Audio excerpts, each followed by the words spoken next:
মাছটায় প্রথমে নুন, হলুদ এবং কাঁচা সর্ষের তেল মাখিয়ে নিচ্ছি।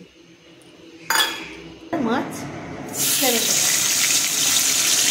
হালকা করে ভেজে নেবো।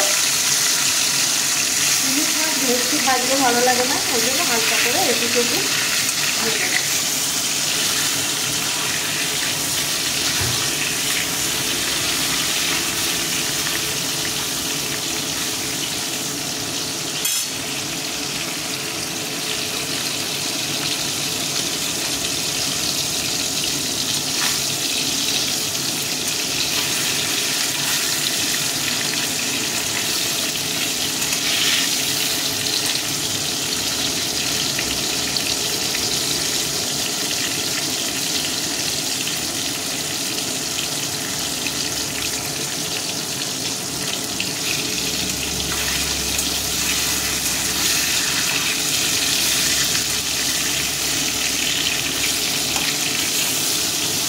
সারাদিন আজকে বৃষ্টি পড়ছে, ইলিশ মাছ খেতে ভালোই লাগে বৃষ্টিতে।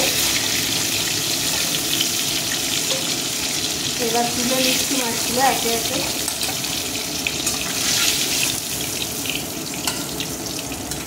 বাকি মাছগুলো এরকমভাবে একই করে ভেজে নেব।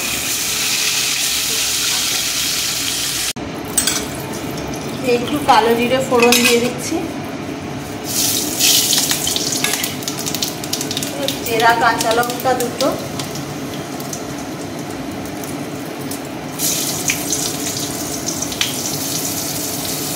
এবার দেখুন আমি সর্ষে বাটাটাকে ছাকনা করে ছেঁকে সেই জলটা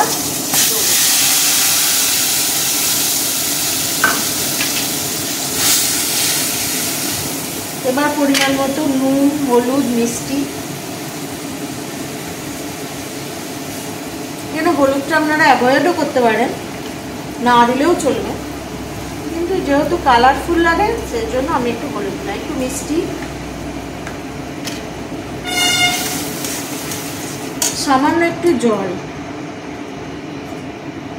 বাটালাম সেই পাত্র থেকেই দিয়ে একটু জল দিলাম।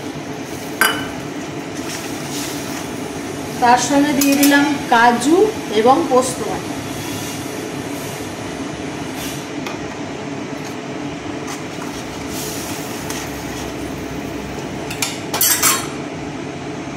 এবার আমি মাছগুলো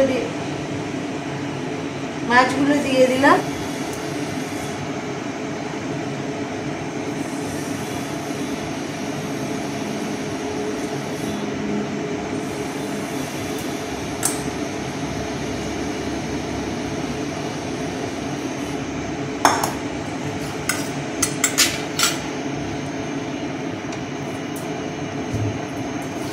এবং ঢাকা দিয়ে দেবো, একটু 5 মিনিট ফুটতে দেবো।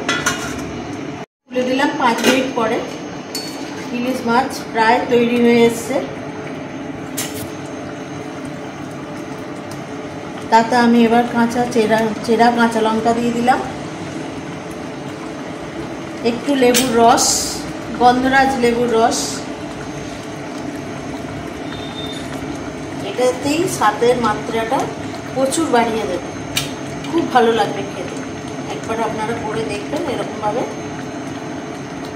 2 চামচ মতো লেবুর রস এবং কাঁচা সরষের তেল দিয়ে